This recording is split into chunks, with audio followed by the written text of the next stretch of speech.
G'day guys and welcome back to the Bradley J. Dryber Experience, the future #1 podcast in the world. It is in fact your host Bradley J. Dryber, but you can call me Brad, the captain. You can call me the pilot or the man in charge. Ladies and gentlemen, I am your puppy chulo for the duration of today's podcast episode, and it's my absolute pleasure to be sitting behind the mic yet again to share another in-depth conversation with you all.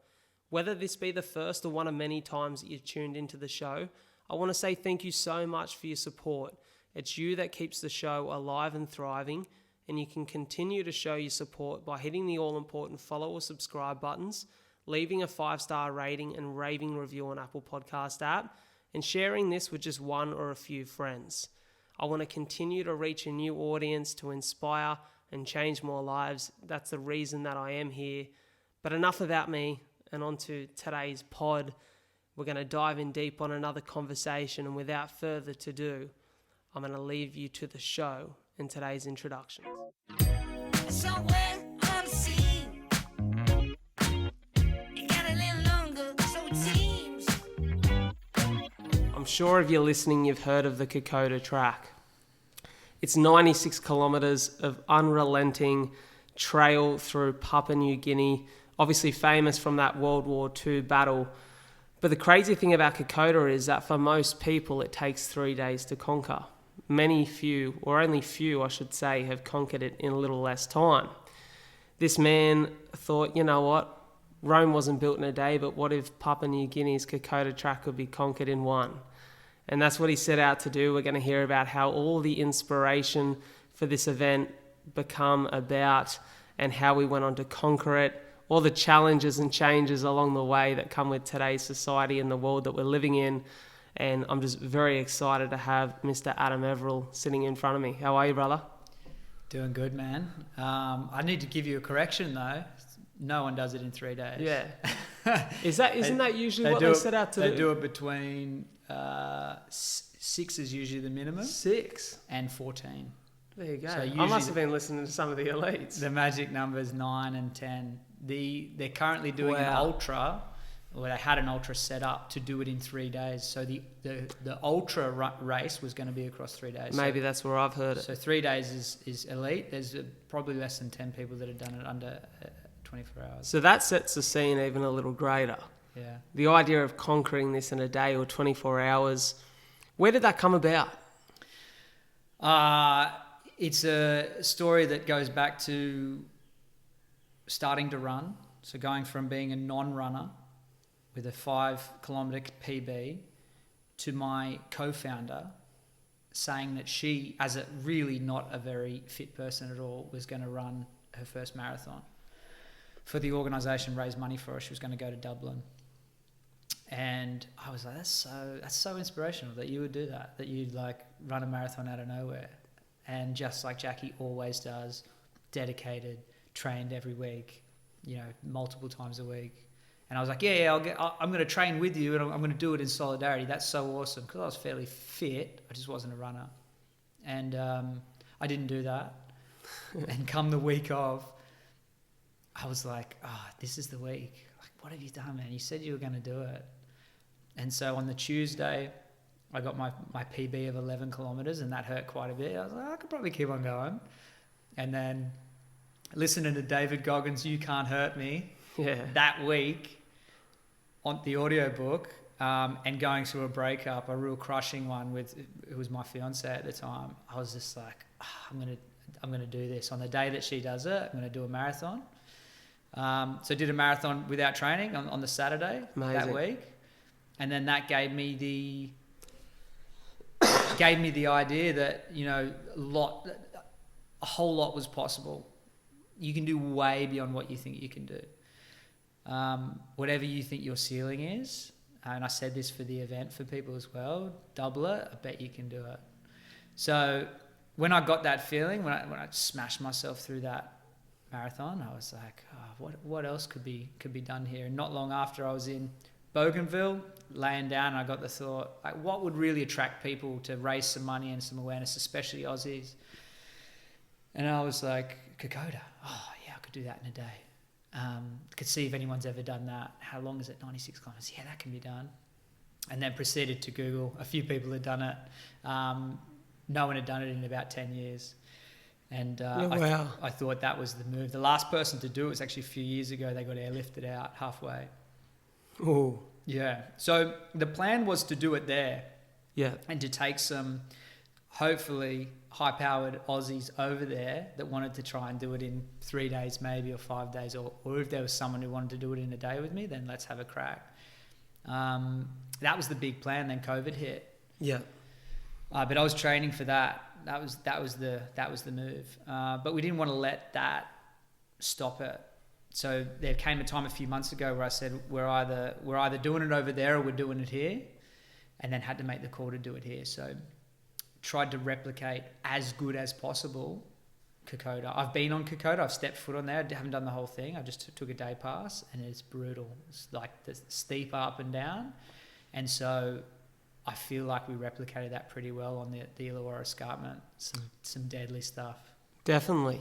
Talk to me about the Kokoda track itself. How many 1,000 metres of elevation are there in that actual track? Yeah, 6,500. So that's over the height of Kilimanjaro by like 1,000 metres. So that's the stuff that hurts, bro.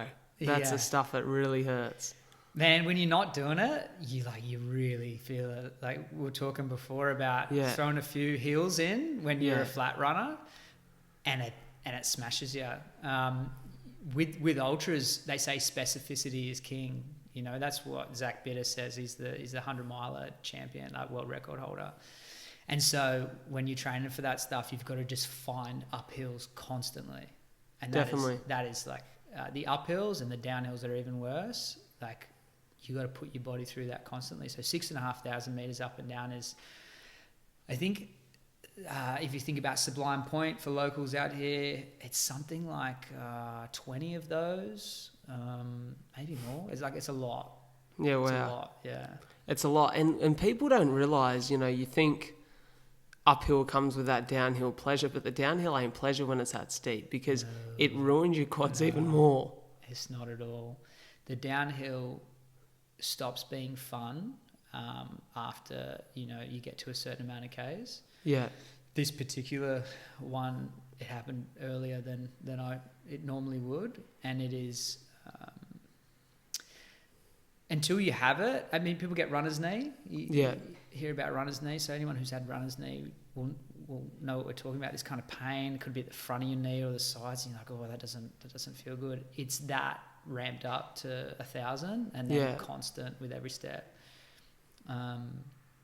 Once you get to those high kilometres, those downhills are your enemy. I was still powering up the uphills in the last kilometres, but my downhills were at a snail's pace. Yeah, I can imagine. I can imagine. Talk to me about, obviously you said it was a little while back that you had the first inspiration for this event to raise money and to continue to do so, and to do something that is, it's quite an achievement. Like, forget the distance, forget the elevation. That idea of Kokoda is crazy. And even then what you've come and done here in our local area is unbelievable. Where did then that go from there? So at what point in time was it like, okay, this is an idea and now we need to put this into practice and we need to start planning, we need to start training? At what point in time did all that happen?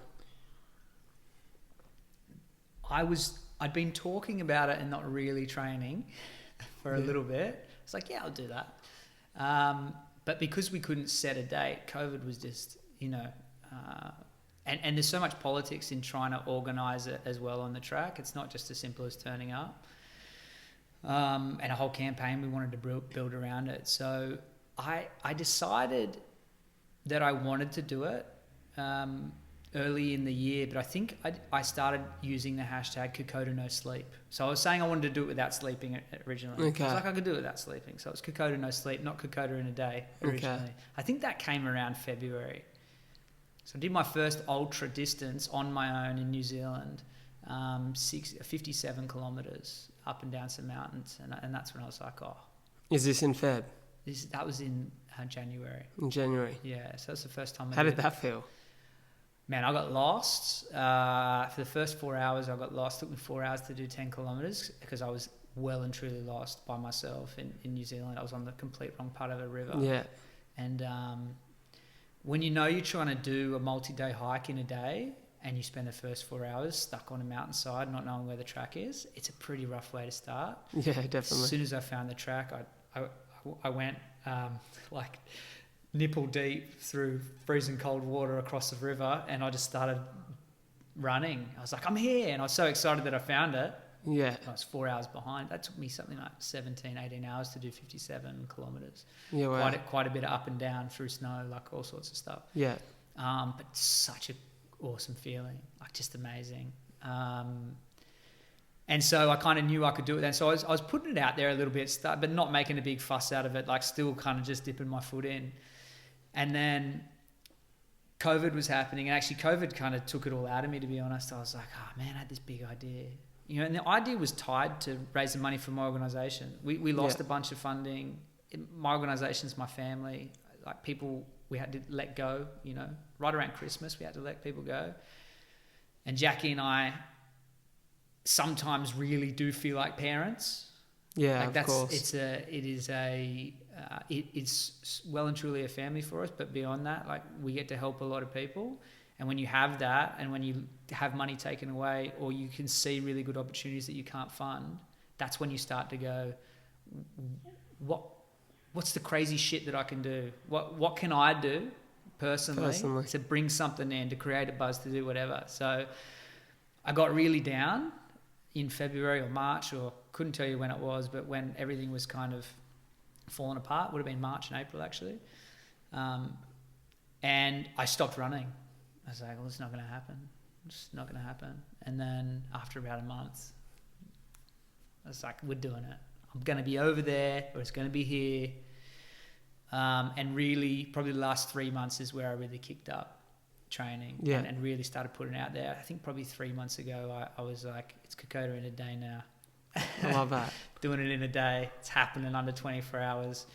And yeah, it just started to build, man. And then so like injuries, all sorts of stuff has happened in that 3 months, like real concerns over a lot of stuff. Made the call to make it in Australia probably 2.5 months before we did it. Yeah. And how did you scope out and pick that location? So obviously you go in Oz, air travel's very limited at the moment, if not impossible at the time of the event especially.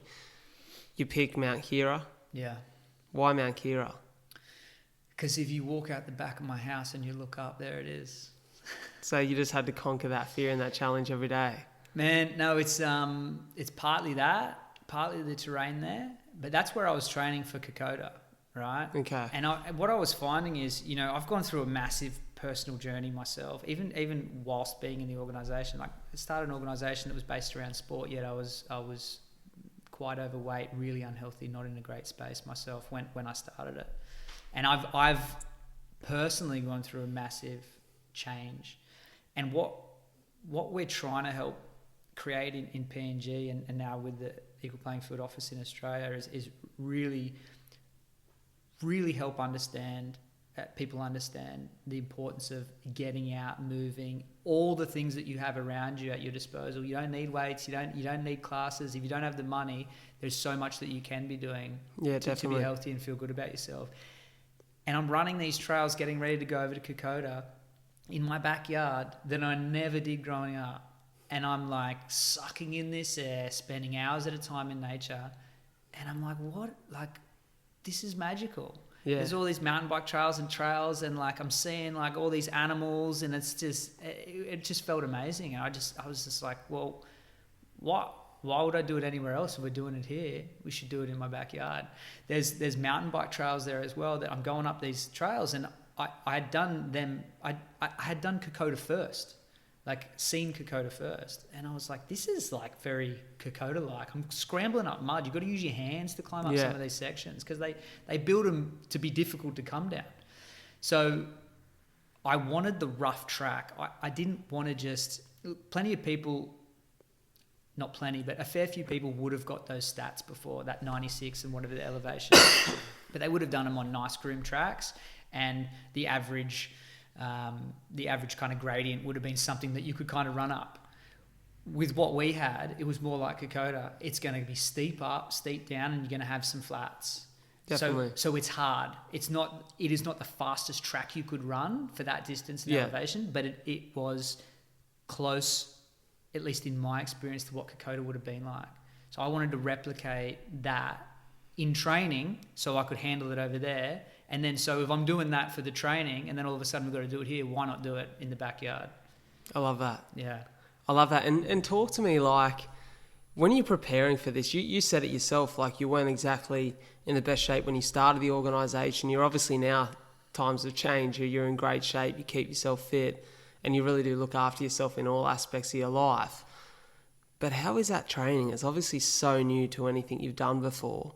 Do you seek professional advice? Do you look out to people who have done Kokoda before? Do you talk to coaches? Like, where does that all start to play a part? I've always done a lot on my own. Yeah. A whole lot of study on my own. But I think, I'm going to butcher the quote, but what does Bruce Lee say about, taking from other people and creating and making your own? Yeah. So I had a little podcast with Zach Bitter, 100-miler champion, learned some stuff off him, watched a bunch of his stuff, but then realised that I was getting a lot of advice from someone who does a lot of flat. Yeah. So after a while, I was like, well, this doesn't make sense. The diet stuff doesn't make sense for me and my body type. But some of it did, so I took some parts of that. Yeah. My best teacher was my body, 100%. When you spend 20 hours a week training specifically on this stuff, you really start to tune into when your body needs fuel, to when your body's a bit damaged. Like anything. It's like if you spend 20 hours a week juggling, fuck, you can be a good juggler. If you spend 20 hours doing anything, focused work, you're gonna get a lot better at it. So just the accumulation of hours and tuning into the body, because you're breathing, you're kind of getting meditative, you're getting into space. I don't really listen to anything probably for 95% of the time. Yeah, I'm the same actually. Nature, yeah. I kind of can't. I feel like it puts me off. Yeah, it's cheap. Like to tune in. Hey, I like to tune in. And, the thing I found with my journey running lately is, you just said it there, you really learn best from your own body. But what I found is you learn to understand your body when you're actually sore and when you're not, when you know you can push yourself and when you can't.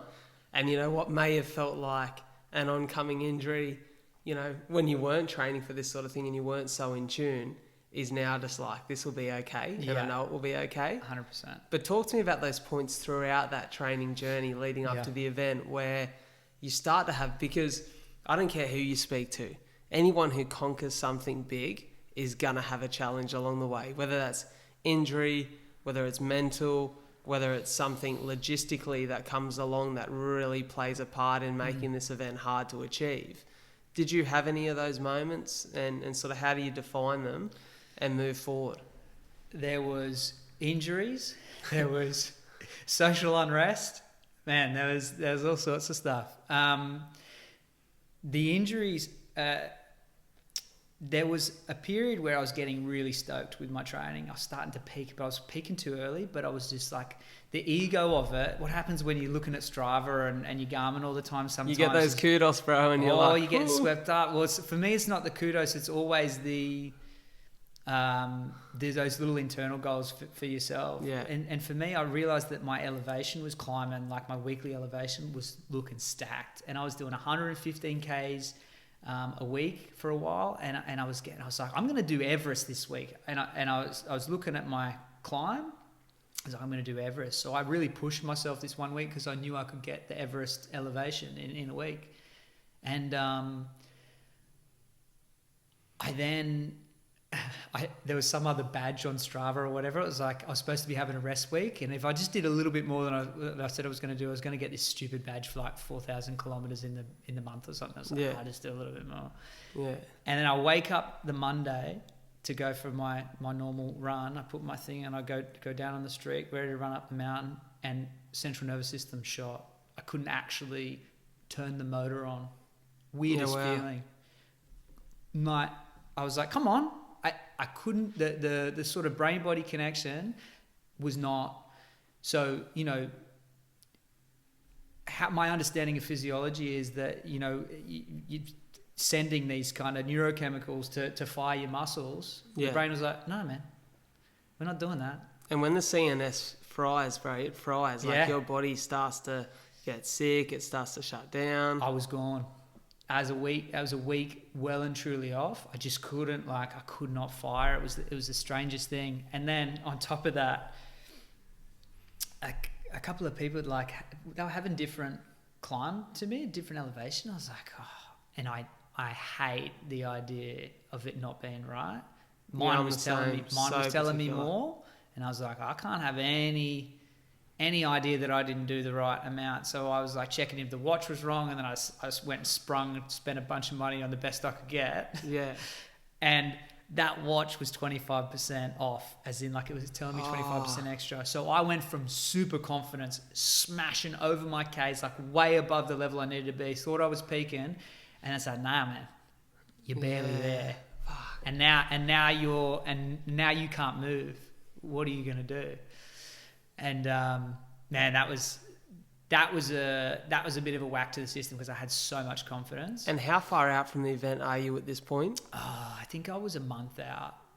So that's close. Yeah, Bro, that's close. Then I had a week off, and then I came back, and I was like, well, I gotta smash this back up again.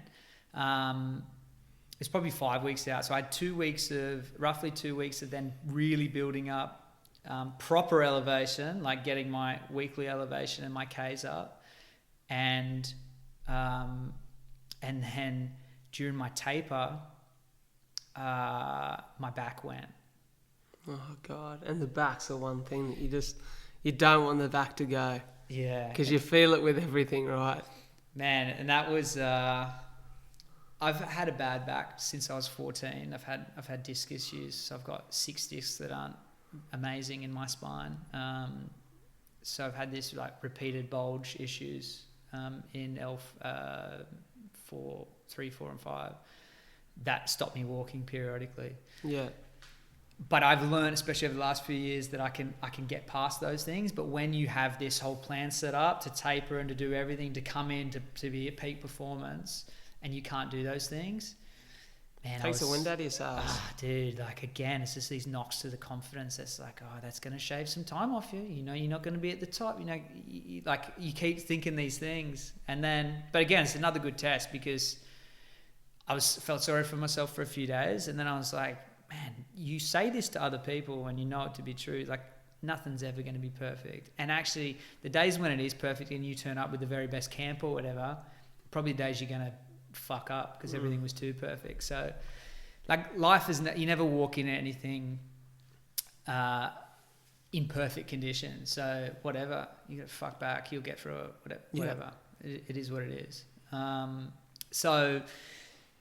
yeah, there was that. The most stressful thing, though, the craziest things, the most stressful thing out of all of that is we were running on mountain bike trails. Now, these mountain bike trails are effectively illegal.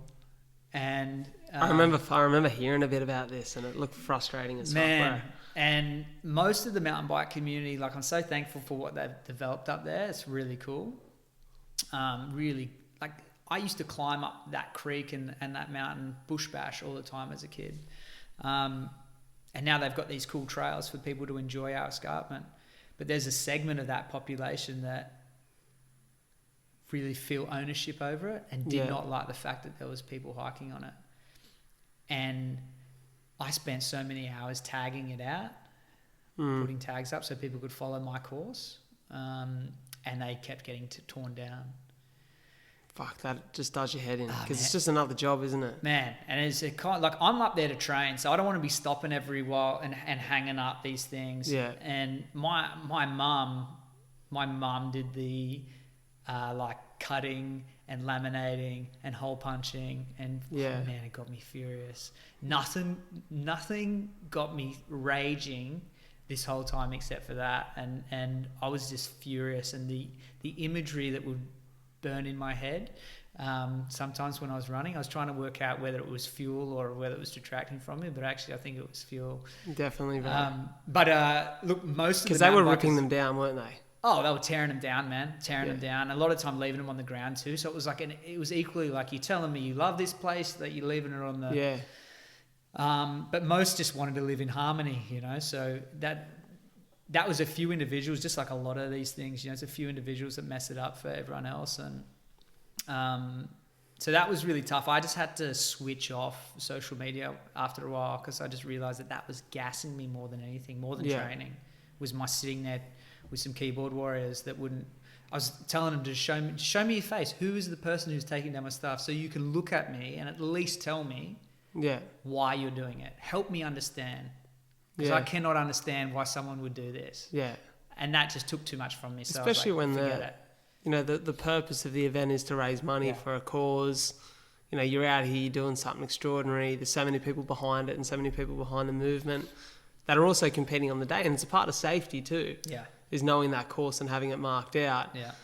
And correct me if I'm wrong, but I believe there was a final blow where not long before the actual event itself, they were removed again. Man, it happened 3 times. Yeah. And also I went up. Another physical issue is I was doing strength training, weight training way too close to the event. I thought I'd be fine. I was doing some like knees over toes stuff that really puts strain on the knees. Way too close to the event. And then I was out there. I did 15Ks the day before of trekking and putting up signs again. Because again, I didn't want people to get lost. You know, I felt responsibility over it. Even though I kept saying, you're on your own, here's the course, work it out. I was still like, I want to put these things up. So I'm out there the day before putting them up. And they were still there when I went the day of. And during the day, they were getting pulled out. Yeah. So I had some pulled the day before after I put them there. And then I had some pulled the day of. But, you know, by that time I was just running and I was like, you guys will work it out. So heaps of people got lost, but... Hey, night before the event, laying down to rest. Are you getting any sleep or not? Man, I did. You did? Yeah, I did. Because I knew I was going to get up early. I'd been going to bed earlier and earlier every night. And so I wanted to get a 7 p.m. bedtime. I was laying in bed with my eyes wide open at 7 p.m. Yeah. But I drifted off at 8 and I woke up peaking at 12:40. And I was like, do I look at the watch? Oh, that's good enough. I was going to wake up at 12:40, good enough. Yeah. Man, so that was like 4 hours, I reckon, I got of somewhat sleep, and that's pretty bloody good. That's pretty good the night before an event like that. I was stoked with that, man. Yeah, so there was a lot of breath and meditation work the days previous. I worked real hard to kind of bring my level down despite the stress that day before, and just give myself all the opportunities to sort of shift the body clock a little bit. Definitely. Yeah. Definitely. And then waking up morning of, did you have a set time or were you able just to go and start conquering as soon as you liked? Yeah, as soon as you like. So, I mean, the idea was that it was an event, it was an unofficial event, right? It was always me doing my thing and I was encouraging people to replicate their own sort of thing, challenge. Yeah. What's a big challenge for you? Set the goal, go and do the thing. Which is kind of the way of COVID right now, right? That's it. With all these events and challenges, you kind of got to do that. My instructions originally was just... What's the most you've ever done? At least double it. Get after it. You can do it. I know you can do it. That was the thing. And then I put out this 100 and Benny from Anytime Fitness. I was talking to him yesterday. And he goes to me, yeah, we're in. We're doing the 400. I was like, what? It's like 6 weeks before or something. And he's like, yeah. What's the course? I was like, man, I don't have a course. I didn't even have a course for me. The idea for me was just, I was going to look at my watch and I was going to run until it was done. Yeah. That was my plan. And when he said that, I was like, I've got to do something for these guys. I've got to help them out. So there was never supposed to be a course. It was an unofficial thing. I was doing my own thing. And all of a sudden I had to make something. Yeah. So there was no, I gave them the course. They'd seen it, a lot of them. And it was like, start when you want. They started the day before. Yeah. The first guy to finish 100 Ks on the day, Caleb, he started like 1 p.m. the day before on the Saturday. Okay. He didn't finish until like the afternoon the next day. It's gone 28 hours. Crazy. Yeah. 28 hours. It's nuts. So you chose whatever you thought was going to be the best for you is what you did. And a lot of people started the day before. Yeah. So do people have like little setups to sleep down the bottom of the course? And you put generally what people did is you put your car at the start Yeah. And then there's one point that you kept reaching the road. Like each lap was 25 kilometres roughly. Yeah. You started at one side of Mount Keira, and then 3 times you would hit the road up on Harry Graham Drive. Okay. And so they would leave supplies up there. So they'd split their cars and sort of fill their pack. But for me, my challenge was that I wanted to replicate that one-day race that they used to do in Kokoda. So I had to have everything on my back. So I didn't have any drops, except for there was waters in my car, because you can, along the way in that, for that challenge that was however many years ago, you could get water at villages along the way, and lollies and bananas. So in my car there was bananas, some lollies, and actually no lollies, and water, and then I could get lollies off other people. That was my I like that. That were my rules for myself. And no poles. I wasn't allowed to have poles, because I contacted the 2 guys who had the Aussie record. They didn't use poles. So I was like, all right, let's do it. That's awesome, bro. That's awesome. What's the headspace like? You're on the course, you know, after that first lap, you're 25 Ks in, you're 25% of the way there. And how does the body feel, and how does it then start to play with your head, positively or negatively? What's possible and what's capable for this event? 25 Ks sucked this time, man, because I was doing my training for the last section when I was ramping up. I was doing a loop 4 times a week. So 25K loop, the exact loop that I was going to be doing 4 times a week. And so I knew what it felt like, even on tired legs, because a lot of times that'd be 2 days in a row. And I'm in my first lap. I'm probably 15, 20 Ks in, and I'm feeling my left knee. And I was like, nah, this is too early. Like, I know the pain's going to come in the knees, because I know what it's like once you get up to heavy. Do you hope it's at 75? You don't want to be feeling it for a while. I actually expected my hamstring, which was having a lot of troubles in the lead up, to go. Even days before, I was having issues with it, trying to work it out, just thinking that's going to be the thing. That's going to be the thing. That usually starts to go around 30, 35. Wasn't feeling that. Feeling my knee, both knees, but especially the left, at like 15, 20. Meanwhile, I lose Rod, who's like, he's done ultra running before, to knee problems. We lose Benny at 50 Ks to a meniscus problem. He was devastated too. We're losing people for knee problems all over the joint, and I'm starting to feel my knee. And I was just like, oh man, it's okay now. It hurts. But this is going to be real bad soon. Magically, 25 to 50 was like, it kind of it didn't get worse. So it was there, but it didn't get worse. I was like, okay, all right, we're looking good here. But 50 to 75, the wheels started to fall off big time. Yeah. In all sorts of ways. Now, when I spoke to Benny, I think he said he's seen you, could get this wrong, he said around 75 Ks in. It was the last time he seen you, and he said, bro, he just looked delirious. But he was still moving. Yeah. Like, how do you battle through that? Because that's, it's almost like you're out of your head at that stage. Your body's just on autopilot, doing what it's got to do, and you're kind of disconnected. Did you feel like that? There was never, I don't think there was even one point ever where I considered quitting. Yeah. Not even one. The problem was this, I'll be honest, for the whole time from about 60 Ks, I was just thinking about how much it sucked. Like, this sucks. And I know I have to finish. Yeah. There is no way I can stop this sucking until I finish. Yeah. And at 60, it was about at 60 Ks, it was getting real hot out there. It was a hot weekend, bro. I got a bald head. And I didn't have sunscreen on. And I didn't have a hat. I had a hat, I didn't have it on. Because I was like, we're in the shade a fair bit, a little bit of sun. I wasn't really, it was stupid. But I was getting sunstroke without realising it.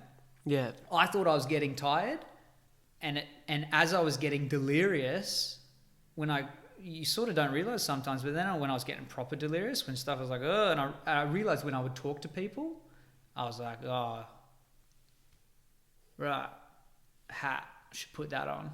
Yeah. And then I put the hat on and I started to hydrate a little bit more, like up the hydration, like really force myself to drink a bit more. and I started to come a little bit good again, but I'd already lost so much from that kind of heat stroke. Yeah. That when he would have seen me, when a lot of people saw me, actually some people from my gym was like, yeah, when we saw you, we were a bit worried about you. You sort of seemed all over the place. And I remember seeing all those people and being like, yeah, you I'm don't know what you're saying. Yeah. Like I just sort of just autopilot. Yeah, so that was tough. That whole period from like 60 Ks to 75 was like delirium. And then 75 Ks, I didn't feel delirious in that way anymore. Sunstroke delirium, but that was real fatigue setting in and some epic pain. Yeah. Some epic pain from 75. At what point, I think if you're listening to this and you've ever been into physically challenging yourself or even mentally challenging yourself, and you know that in any point of a really tough task or challenge, I feel like there's that one moment where you hit a certain point and you go, I'm home and hosed here. I've got this. Was there that point, or are you so far out of it that you're just still grinding until that last K? Man, maybe 500 meters from the end. Yeah. I put on this song by JP Cooper, All This Love. And I'm just belting it out at the top of my lungs. Yeah. While I was shuffling down this road to meet my boy Darby, who was the only one left, the only one there to see me at the end. Never. It was just like, again, like I said, I knew the whole time I was going to finish. So I did know that. Yeah. But because it was, every step was so painful, when you're 10 Ks out, like you got, even right now, crippled knees. If you told me I had to go 10 Ks, I'd be like, sweet, let's do it. Yeah. Like, all good. I'll walk it. I won't go very fast, but I'm not afraid of that in any way. When you're thinking about 10 Ks at that time, you know that every step is going to be painful. So 10 kilometres of pain with every step is an excruciating thought. You're not like, I'll be done in 10 kilometres. You're like, 10 Ks. Yeah. This is the worst. Even at 5 Ks. It was even at 2.5, when I knew I had 2.5 Ks left and I had to shuffle that whole way, I was still like, oh, Jesus. Yeah, you're allowed to say fuck, it's all good. Yeah, no, only because my co-founder will be probably listening and she doesn't like when I swear. Okay, I get in trouble for it too. Love a good fuck. You know what though? Is there, like, I can imagine, I think to my event in December, right? And there's so much meaning and purpose behind it that, God willing, when I cross that finish line and it will happen, I know I'm going to be emotional. Yeah. Like, I know it's going to pour out because it's just all of that built up, all of the hype, all of the adrenaline, everything from the preparation, the time, all the meaningful stuff that happens along the way, and that final moment when it's finally done and it's behind you now and you've conquered it. Did that just come out? Yeah, not at the end. It was 10 Ks from. So I was talking to Jacqui, co-founder Jacqui, in PNG, and she's like, "Oh, how you going?" I'm like, "Oh, Jacqui." From like 70 Ks, I was like, "Oh, this is really hard. I'll finish, but this is really hard." And she just kept asking me how I was going. I was like, "It's really hard." And then at 90 Ks, again, I was like, "I'm out here alone. Everyone's gone." And she was like, "The PNG event went really well. The governor's going to support it next year. The sponsors are really happy. And I'm praying for you." And I was like, and I just wept, man. I wept and I was like, ah. And I just started screaming, "This is why I do it," to no one. "This is why I do it." And I put on some music for the first time in the day. Yeah. And I was just singing, man. I was singing because I was like, I know I've got to finish. Yeah. So if I just keep singing really loud, it takes away all the pain for a bit. And so if anyone had seen me that night, just out for a stroll with their dog or whatever, you would have seen a madman with like a bucket hat, with all this, who had my jiu-jitsu rash vest on, like just looking like an absolute weirdo. Just singing with a stick as a walking stick, hobbling at the top of my lungs, looking like I was the happiest man ever. And yeah, that was the real emotional time. I still knew I had 10 Ks, and so I pushed out a few Ks of like laughter and singing, and then got to my last terrible downhill, and then the pain swept back into every inch of me. What's the first thing you do immediately after? Do you eat? Do you sleep? After I got past my 96 Ks unassisted, Yeah. I had Darby who was waiting at the end with my pizza, and I was like, I just realised I was only going to do the 96 Ks unassisted. I wanted to do over 100 because you're that close. Right? Yeah. I said, I've got past my 96 unassisted. Bring me that pizza. Yeah. Because I wasn't letting anyone help me do anything. Like there was Yeah. no help for any. There was massage tables. Everyone was getting massages. I wouldn't let them massage me. Like Yeah. all the good stuff. I was really strict with myself. It's never, no, don't Yeah, help me. Don't that's help me awesome. with the water. Nothing. I don't want anything. But I got past. I was at like 90. Would have been at like 100 Ks then. And he gave me a pizza, and I smashed half a pizza in about 3 minutes. And I was like, all right. And I'm hobbling down, taking my shoes off. I'm just hobbling all the way to the end. Got to the end, and I just went, yeah, I did it, and just laid in the back of the car. And I did nothing, man. I couldn't. I had zero left. There was just nothing. If you had to ask me to walk any further, I just don't think I had it. Mm. You know, when you set that end goal, it's like once you're there, the body's like, "Ew." Yeah. It's a weird. It's thing. very hard to move on after that. It's a really good reason why you should set something ahead of the, like really make sure you've done the whole thing. Like that's why I knew that my watch was always going to be under Strava, so I knew I needed to get at least 100 on my watch. So Okay. end up getting 104, but I knew that I needed at least 100 on my watch. Because Strava always picks up a little bit more, doesn't it? It does, and if you listen to different people, they'll say it's more accurate or less accurate. So I was like, well, let there be no confusion. There's at least 100. Because we had this battle on Wednesday. I was running with a mate who doesn't have a watch, but he had Strava on his phone the whole time. And he clocked, I think, an extra 1.6 or 1.8. And we literally ran side by side, nearly arm to arm the whole way for 30 Ks. That's different again, though. So that's using the GPS in his phone. And as far as I understand, so if you connect your watch with your Strava, it's using the GPS from your watch and then analysing through Strava. Okay. You know what I mean? So it's not using it's still using the watch. Okay. But it picks up. It takes all the data and analyses it differently through Strava, as far as I know. So, but it usually ends up being a little bit more. Okay. But no, we just waited, man. We waited because Kirsten was the only female to finish. There was only 3 of us that actually finished the 100, and out of 8 people trying to do the 100, and she killed it, man. With like 6 weeks training. Insane. Did like 23 and a half hours. Did sub 24. Yeah. When you say Kirsten, which Kirsten? Kirsten Coggins. Anytime? No. She was actually, we were dating for a while, Okay. and then we sort of, it didn't work out, and she was like, "Oh, does this mean I don't get to run it anymore?" I was like, "Well, I thought maybe you wouldn't want to run." Yeah. She's like, "I want to run." I was like, "That's great. Let's keep doing it." So we kept training together. She's awesome, man. She's an amazing woman, doctor. Insane. Just like really hard worker, but just like it. Kirsten's a great example of that mind. Yeah. You know, it's like, I'm just going to do it. 2 weeks before, rolled her ankle, was fat as, couldn't walk, she was on a crutch. Yeah. Like, and then 2 weeks later, straps herself to. True determination, And hey? just was like, I'm going to do it. And even my parents had seen her, and they're like, oh, it doesn't look like she's going to make it. People were doubting her, so I thought she'd quit. And I was like, how are you doing? I never gave her an out. I was always waiting for her to see what she... Because, bro, everyone wants the out, right? Oh, man. Everyone. And it's funny, I was listening to the other day, it was, you heard of Rich Roll? Yeah.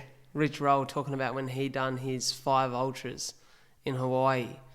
And he said, you almost want family there, but it's the worst decision you can make because when they're there, they give you the out because they care about your well-being, right? They're like, oh, you know, you don't have to finish this. They're the worst. Yeah. They're the worst. My old man, and especially my old man, but my mum and dad constantly through the whole thing were like, wow, you You don't have to do that.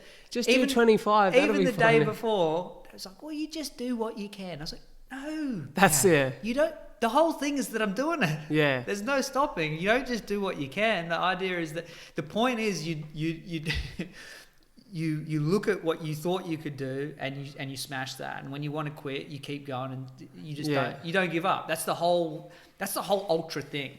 It isn't. You don't run to. You don't go, oh, I ran 40Ks, so I'll run 50Ks next time and I'll slowly... No, you want to pick something that will stretch you. And test you. And take you through all that. So, family, as long as you know that that's going to happen, it's all right. It's okay. Because you've just got to... It's just another thing you've got to bat off, though. Yeah. See, I've got my old man riding on a cycle on the day that we run. So him and one of my close mates are cycling to hold all our nutrition and our hydration. Cool. And I know that, like, he always says to me, like, make sure you're all good and you look after yourself. But I know on the day seeing him will remind me of that moment 22 years ago where he completed a far greater task. But it would drive me because I never hear the end of it. So we've got a little father-son rivalry. He still looks younger than me and he's 55, the bastard. Yeah. But we've got that little father-son rivalry where I'm like, fuck, if I don't finish this, I'm always going to think I'm so far from that 212 he completed. Is there any part of you that wants to do the 212? Definitely. Yeah, okay, cool. Definitely. I think it would be to build efficiency and, like, post-event, build efficiency, really develop my running and then go again. Because there's a few things I want to do post-event that would kind of be counterintuitive to doing that. Yeah. So I want to play around with, getting a little bit stronger again and doing that sort of thing and then going into that event. Yeah. And who knows when I try to tackle that. But I think real passion is built off the back of doing this sort of thing. And I'm keen to hear post-event for you. You've conquered as close as it gets to Kokoda right here. What's the thoughts of, like, travel opening back up, easier access to these events and these opportunities? Yeah. Going and doing that and trying to conquer it there in the homeland. 100% happening. Yeah. Without a doubt. Unfinished business. And actually, this was a good training run. I learned so much. That last 25 kilometres as well, I messed up my nutrition because I was trying to carry everything myself. I didn't have enough food. I only had, like, powder, so, like, liquid energy. I couldn't stomach it. So my last 25Ks was injury, dehydrated because I couldn't consume anymore. There's a bunch of stuff I could have done differently and smashed that time. So I feel like I could be really competitive at what that Aussie record is over there, even with the challenges. So I'm keen to give that a run. What's the exact record? Aussie record is 19 hours. And what did you finish your event in? 22. Yeah. I reckon because you know what? I reckon the hardest bit is hydration. Yeah, man. If you look at my first 50 was 8.5 hours with a break. So that was pretty much my last lap. So I did my last lap in the same time as I did my first two. Yeah. And I mean, the wheels fell off. Like, there's just a bunch of stuff I did wrong that I didn't need to do. I mean, I lost my headlamp because I didn't have I had a rechargeable one that went after 3 hours. So I was using my phone. Like, there's a few things that I was like, okay, this is the first really big one I'd ever done. Yeah. So a lot of stuff I learned. So I'm glad it kind of happened this way, not over there. But I'll definitely get over there. But, I mean, I've got all sorts of crazy ideas that I want to do. I want to do some real big ones. I'm just waiting on these knees. But I want to get a 100-miler done, maybe even this year. Knock that off the list. So keep moving with that. And then, I looked up, during all this, what's the world's craziest ultra. And there's this thing called the Red Bull X, or the X Alps. Yeah. And these guys and girls in Europe, in Switzerland, they're ultra runners, but they're also paragliding pilots. Okay. And so what you do is you do these ultra runs. Basically, it's 1,000 miles, and they're like, right, you got to get from here to here. And so you run up these massive mountains to these launch points, and you got to jump off them with your paraglide, and you got to go as far as you can with your paraglide, and you got to pack back up, and you got to keep running. So it's like you got to get from here to here, go. So you're hiking and flying. And when I saw that, it was like, oh, you've got to be a pilot for 5 years before you can enter. And I was like, cool, all right, I'll get my pilot's license then. So I got this one all the way out there, which is like 5 years away. Yeah. And then I just want to do, I just want to pick a bunch of things that... Your parents that are listening to this, bro, going, for fuck's sake. I won't tell them. I don't know how to use podcast apps. Yeah, I just like the idea of, you know, this life is long, but it's also in other ways really short, you know, so like pack it with a bunch of really cool shit. I love the idea of being an inspiration to my kids, for them to look at me and go like, Dad got after it. How old are they? 10 and 7. So they fully comprehend what's happening here. And Man, my boy went 31 Ks on Sunday. did he actually? Yeah. What an So achievement! What a little legend. He beat yours, mate. He did, mate. He's got me covered. Now I've got unfinished business. Yeah, don't I? exactly. I'll get him. He'll chase you. And then my daughter, who's 7, did 21. That's awesome. So, and look, my kids, they didn't go out there and train a ton for this. Like I tried to explain to them, it was really important to me that they did some stuff on the same day, that they chose something just like everyone else that was really hard. And Yeah. we went through the process, and I said, right, how much do you want to do? Do you want to do this? And they picked their kilometres. And I said, once you say it,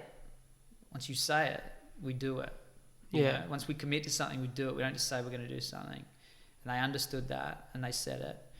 And I said, the less you train, the more it'll hurt. Do you understand that? So when they didn't train, they knew there was going to be Consequences. and there was, because they should have trained more. Especially my boy, he really hurt. But we talked about it. You don't give up. You might get blisters. What are you going to do? I won't give up, Dad. You know, Yeah. like it might really hurt. Your legs will feel like falling off. What do you do? Don't give up. And I commend you for that, man, because they're some of the greatest life lessons you can have as a kid. The next day, Noah was busted, just like we were walking around hobbling. Yeah. And I said to him, so you reckon you'll do a marathon? And he was like, yeah. And I was like, yes. That's what I like to hear. That's what I want to hear. like to hear. So he learned in a different way, but the same way what I did that day. And that is that pain, even when excruciating during these things, is temporary. An hour after I'd finished, I was in pain. But I was sitting there waiting for Kirsten, and I looked at Darby, and I was like, it's just weird, because like an hour ago, I was like, this pain is the worst ever. And now I'm sitting here and it's all done. It's like, it's not, I'm not traumatized. I'm just like, that thing was really tough, but it's gone. It's such a good life lesson. And to build that resilience in kids who really now can be so soft, to help them understand, like, shit's going to get hard, dude. Like, what are you going to do when it gets hard? You power through it, and then it's gone. You got to be able to. You got to be resilient. You got to understand that life can be fucked, and you got to be able to handle it. Say that this is fucked. Rise above it, and then tomorrow's a new day. And you know the one thing I'd say to anyone listening or watching on, there's just something about conquering challenges that is so, like, it's so good for your personal growth. Like, it's undescribable. The one thing that I realised I missed so much in my prep for my event is my competitive nature as a kid. For so long, I lacked, like, that needle, that ability to compete with people that, you know, as a kid, I was, like, really competitive as an athlete, sprinting, footy, beach athletics, that every weekend I was literally Saturday and Sunday going in the competition, and I love that feeling of rising. And if I didn't win, I come out of that, and I wasn't a sore loser, but I was like, I learned. Yeah. Like, I don't like that feeling, and I don't want to go back to that feeling. And you're not necessarily competing against anyone when you're out there, but you're competing against yourself. Yeah. And that feeling of conquering each new challenge, or even sometimes failing and knowing that you got to go back and conquer that again, that's the best feeling. I'd like anyone listening, just find something to work towards. Yeah. Because it will change your life. I think conquering yourself is even more satisfying. Definitely. You know, you get this real short-term buzz from beating others, but I think you can even emulate that on your own, because you can be out there. Some days you can be out there and you could say it out loud, and sometimes I do. It's like, where are these motherfuckers? Yeah. Where's everyone else right now? You're here. Yeah. You're up the mountain. You're down the mountain. Like, where are they? You know, you're feeding off that idea that you're out there and you're putting in the work. Yeah. Like, I knew I would see people on that mountain falling apart. I knew it, and I was saying to them, and I was saying out loud, I'm going to feed off your pain, because I know I'm here doing the work, and that's going to feed me. So you can conquer others even on your own. You can make up little enemies if that helps you, but just conquering your own little goals, like doing a little bit faster, pushing a little bit further, like you can do that every single day. The competition, always when I'm coaching, always when I'm leading, it's always about, there is only one person you're competing against. It is, there's yourself and you trying to be a better version of yourself. Always looking to get better. Here you are now. What can you do to step to the next level? That's the competition. You're trying to beat yourself now. You're trying to recreate yourself anew and become that new version. And when you level up again, you're like, all right, here we are. All right, time to level up again. Yeah. This person I am right now, I'm going to beat him on the mountain or on the track or wherever it is, and I get to become this new person. How fucking cool is that? That's the best. And, you know, it's great for me. It's gratitude too. You know, I'm out there, and the one thing, whenever I feel it and I feel sorry for myself, I always say, you're blessed to be here. You're blessed to be healthy. And there's so many people right now that are sitting in a hospital bed and way worse off than you, that would love to be feeling this pain right now. Especially now. Yeah. You know, like for you, you have a specific thing that would be there regardless, but we're talking about, you know, a world where people are kept indoors, COVID's doing this and that. Gratitude's massive for me, man. In my meditation, in my running, when I get caught, I spend a whole day sometimes like, woe is me. And I'm like, what are you talking about, dude? Yeah. You get to run in the mountain. I'm sure there's a few Wollongong folks listening. Like, definitely. If you ain't getting out and understanding that we've had some of the most freedom in this whole globe, and that we've been so blessed, and that we're blessed by this place, these mountains, this water, like, do yourself a favor, do some meditation, finish it with gratitude. If you're not feeling it, fake it, because it'll come. Think about your family, think about your dog, think about the sunshine, the mountains, the water, the fact that you got roads and police. Like, there's literally, you could just sit there and list things. What we have here in this part of the world is astounding. We are blessed, very blessed. So blessed. Bloody love this town. What's your biggest fear in life? Is it regret? I feel like it'd be something along those lines. Regret. No, it is biggest fear. Because I feel like you're one of those guys that you just said it there, packing everything into this life and making it as incredible as possible. And, you know, one thing that we don't have in this life is certainty. Yeah. And we definitely don't appreciate the power of time. And I think, you know, I sense that you're one of those guys that this will never stop. I'm a pretty extreme dude. But actually my biggest fear is probably not being a great father, or it's probably around fatherhood, to be honest. I feel like family has become and is family at all different levels. My relationships, again, I talk about my organisation as a family. The people close to me, I feel like a family, but definitely as a father. I think, like, why are we here? My life's purpose. I've always been a really driven person to do good for the world. I think life is all about helping other people live to their potential and find happiness and purpose. Yeah. And it's about making babies.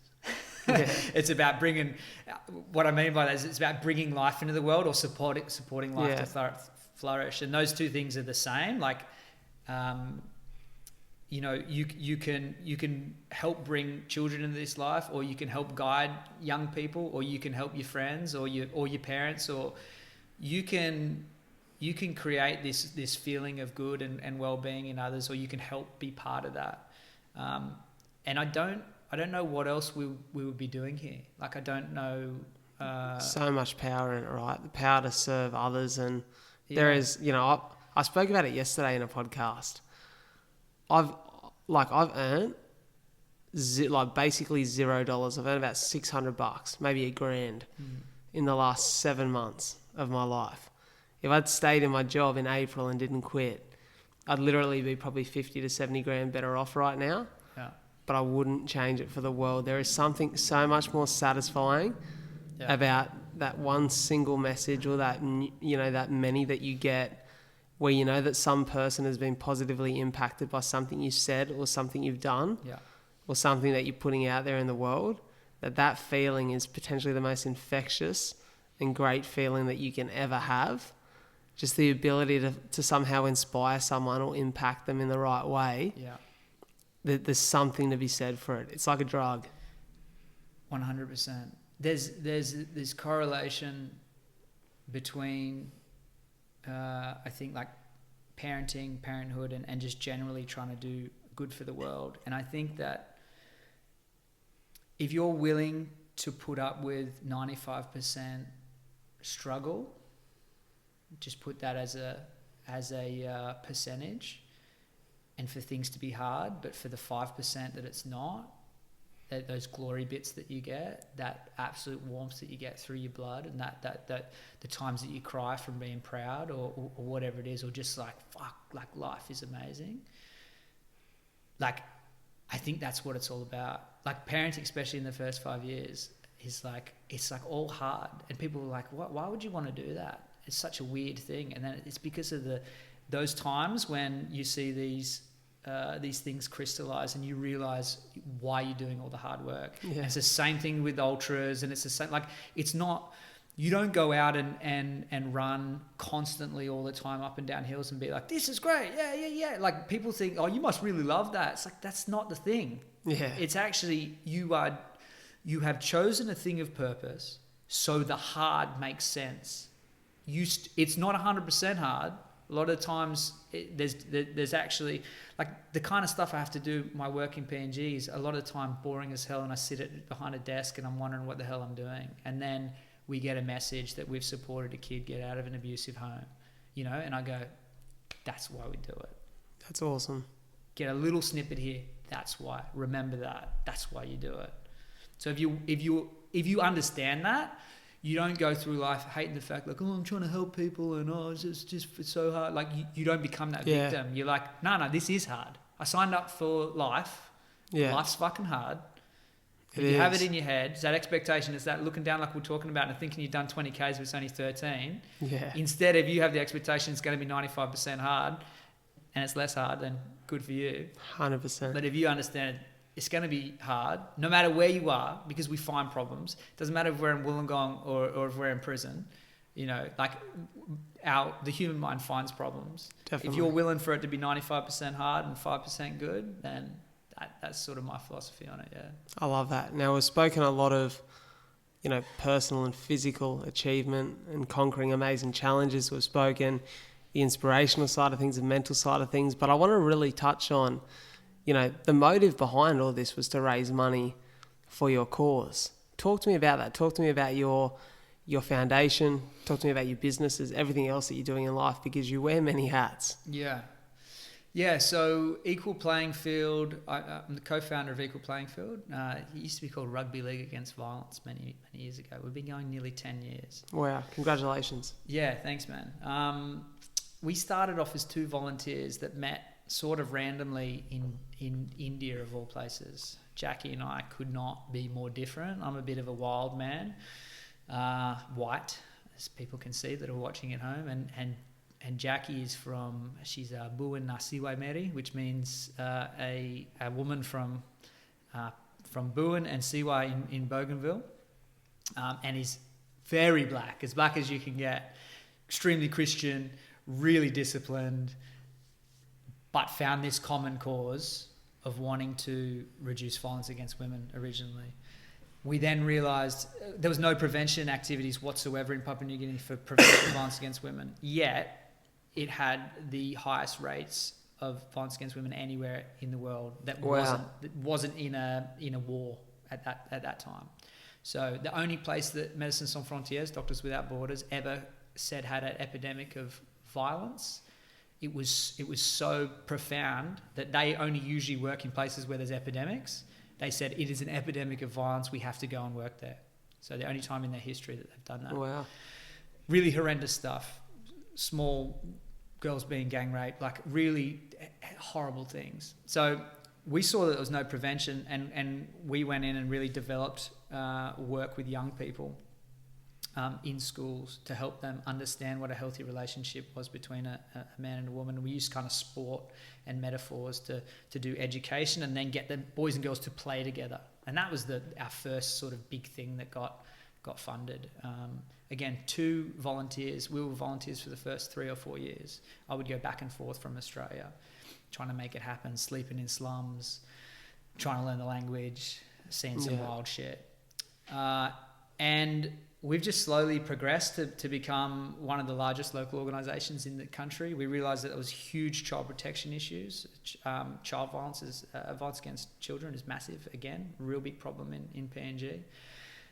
The mechanisms to support kids to get out of homes or to make reports, it's non-existent. So we started working on that stuff, and now we're really working in the child protection systems within Papua New Guinea. We're the only organisation that's mandated to deliver the national training from the Department from the National Office of Family and Children's Services. We work in teachers' colleges, trying to help teachers learn child protection because they've got no child protection training. Work in communities. We do a bunch of stuff in Bougainville, like I said before we started, working with post-conflict, people from post-conflict populations, helping them understand that they can be victims of their circumstance, of the war, of all the destruction that happened in their place, or they can rise above that and be victorious. And we teach them personal development. It starts like sort of Jordan Peterson style, like make your bed, push-ups every day. They set goals, they tick them off, and as they develop, they look at responsibility for themselves, responsibility for their family, and then responsibility for community. And we've had groups creating peanut farms, trout farms, cooperatives to help widows in their community, clean up their community, like amazing stuff from zero to all this great stuff. We've been really blessed to branch from an organisation that worked on violence against women and children to work really broadly across a bunch of critical health and development challenges, really trying to take the view that real development is about giving people the skills to help themselves, not handing out some money, not here's this thing for 3 years and now we're gone. It's what do you think your problems are and how do you think we can solve them, and we'll give you the skills to try and make that happen. Which you would think that's how this stuff is done, and it usually isn't.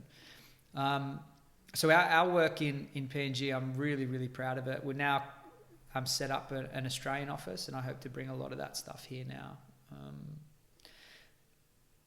So there's a lot of work in also this health space. I mean, as you would see here, there's a real problem in PNG with massive levels of people drinking Coke and Sprite, and the levels of sugar content that they consume is going to create a malnutrition pandemic, epidemic in years to come, and stunt the growth of their next generation of leaders. It is really devastating. There's 30-year-olds getting limbs chopped off from diabetes. Oh, wow. There's no regulation. The ancestral way of eating has been completely destroyed by processed cheap foods that are coming in from outside of the country without regulation, and no knowledge around nutrition, and a bunch of ancestral knowledge around eating and eating well is disappearing. So that's a huge focus for us, and it should be a focus here as well. I mean, we see it in the wellness movement, this whole idea of paleo and primal eating and all this stuff, and actually in PNG, it was only a generation ago. Here it's a few generations removed, but it's just as important here. Our kids shouldn't be consuming these levels of sugar. They shouldn't be consuming these levels of shit in their diet. So that's a focus for us here as well. And then guerrilla development is my for-profit business, but still for purpose, which is all about finding a niche in corporate training where we work with teams, corporates, on mindfulness, on movement patterns, and then once teams are breathing and sweating together and building that team unity, we work through collaborative design approaches so that the quiet ones can be just as loud as the loud ones, and they can look at business challenges like an issue of culture, bullying perhaps, or maybe it's a sales target issue or whatever it might be, and actually work collaboratively to help solve that as a team. So that's incredible, mate. A whole heap of purpose in everything that you're doing, which I love. Everything has to be. I find that I fall apart completely when it's not. If I'm ever around something that doesn't have at its focus building positive impact for people, I can't do it. So the work that guerrilla development will do will help support the work that Equal Playing Field does. Everything I do will always kind of feed back into trying to do good work, and that way I can stay in integrity with my values. Can I ask a question back on Equal Playing Field? Yeah. Obviously, you said that first passion was doing something about violence against women, then it come into play with the kids as well. Why Papua New Guinea? Obviously, that's Jacqui's background, but do you have some sort of connection to that land and those people prior? No, never. No. That's a really selfless thing to do, to go outside of your own backyard and serve first. Yeah, look, I think, in all honesty, if it had been easier to do the work here, I probably would have as well. I saw PNG being a really good opportunity because I had a bit of a background in rugby league, and they love rugby league there. Yeah, so they do. I saw that opportunity. Bro, have you seen the footage of them playing? Oh man, I've played. They're nutcases. I've played over there. Bro, they can hit. It's the only time I've really played in 10 years. I played over there, scared the shit out of me just this year. Yeah, wow. Yeah, you just belt each other. Yeah. Yeah, big hits. And you don't wear mouth guards. Yeah. I got insurance the day before. I got travel insurance the day before I did.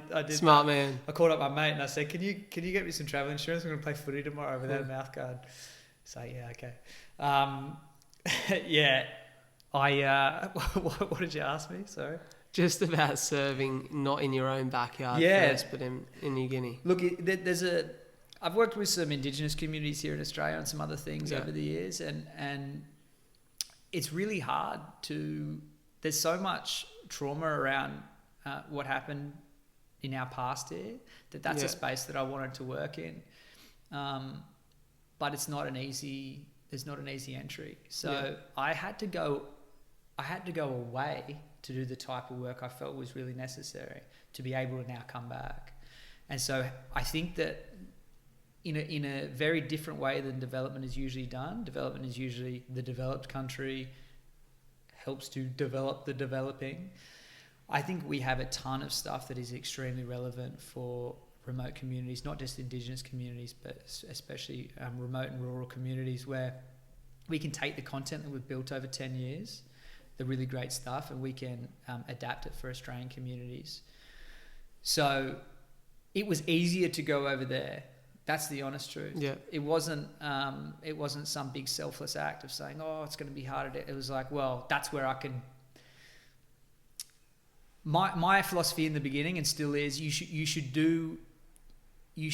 go where you're of most service. So I wasn't super interested in the violence against women stuff, but I knew it was the biggest issue that needed to be addressing in PNG. Yeah. Still of interest to me, but I was into maternal and child health and saving babies. That's what I wanted to do. But and I'd given up rugby league. I wasn't coaching anymore. Yeah. I was like, I'm done with that. I'm not going to deal with that anymore. But I saw this opportunity to use it. So PNG made sense because it was where I could make the most impact. Definitely. That's awesome to hear. Hey, if someone's listening to this or watching this right now, and you could give them just one takeaway, or you wanted them to have one takeaway from this whole thing, what would it be? Man, you put me on the spot there. Well, I don't listen to rules, so I'll just rattle off a few. We mentioned one before when I thought we were recording. On the personal side, my first jiu-jitsu coach, one day when I turned up to class, I was really bummed and I didn't want to be there. And I said to him, "Oh man, I'm just going to go home." And he looked me in the eyes and he said, "These are the days that you must." And it hit me like a shot. That was about 6 years ago. And I hear that and I say that to others every time I'm having a bit of a slow day and I don't want to turn up to the gym, I don't want to go up the mountain or whatever. I hear that voice like, no, these are the days you've got to push through. So on a personal level, so on a physical level, I think that's really important, and the mental game. On a purpose level, it's just that. It's find your purpose. For me, it's about doing good in the world and just lean into it. I hope that that's more people's purpose.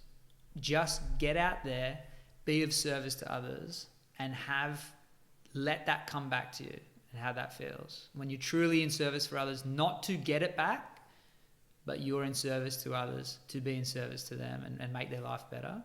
If you are genuine in that, it will come back to you. 100% agree with you. Mate, I think awesome words to leave this off on. Adam, you're not only one crazy motherfucker, but you're a very good human. And I congratulate you on all the success that you're having with all of your foundation, your business, but also with this amazing event that you've just conquered. And I look forward to following on and seeing exactly what happens next as all the pieces unfold. Where can everyone follow you and be a part of the journey? On socials, Guerrilla Development is the business. Equal Playing Field is the organisation. I'm still Kokoda in a day on Adam Everill or at Kokoda in a day on Insta. Grab all the socials. You can take them and put them in Oh, whatever. well, I'll put them in the show notes. Jump on, connect. Always happy to talk to people, especially if you want to do some good for your community or even for yourself and you want to have a chat. I'm always really happy especially to talk to big thinkers. I'm always keen to help people, nudge them along and help them do things for others. Also, if you're an athlete or if you're struggling with obesity, pre-diabetic, I'm starting in a couple of weeks. I have one of the only mobile metabolic testing units Awesome. coming online as part of Guerrilla Development. So if you remember Ivan Drago from Rocky 3 or 4 when he had the big thing in the tube coming out, so imagine that, to really give a scientific understanding of how you can find your physiological limitations that are preventing you from performing at your best or preventing you from dropping the weight that you need to be healthy. So if you jump on Guerrilla Development, you'll see all that stuff come online soon. So that's a bit of a plug for the business. And also, I coach for fun at Ghetto Movement. I really like to coach boxing. Oh, good cruise, hey. I'll give a plug to my gym, my community. That's where my office is as well. Yeah. So come on down, have a box. Bunch of good lads, hey. Yeah. Really good lads. For sure. Mate, it's been an absolute pleasure to have you on the show. We did it. Ladies and gentlemen, if you're listening, watching, if you've been a part of this experience, I ask you to get involved, pick up that phone, punch in your passcode and follow this guy on socials. But also, subscribe to the show. Leave a comment, a review. I love it when I get reviews. We've got that perfect 5-star rating, which may not hang on forever, but there's 87 of you good humans that have given it a 5-star review, which really does help the show grow and develop and move into that next stage and that next level. So I appreciate you all. Big love. Thanks for listening in. And we'll always be dropping plenty of good content to come in the future. You'll hear from us soon.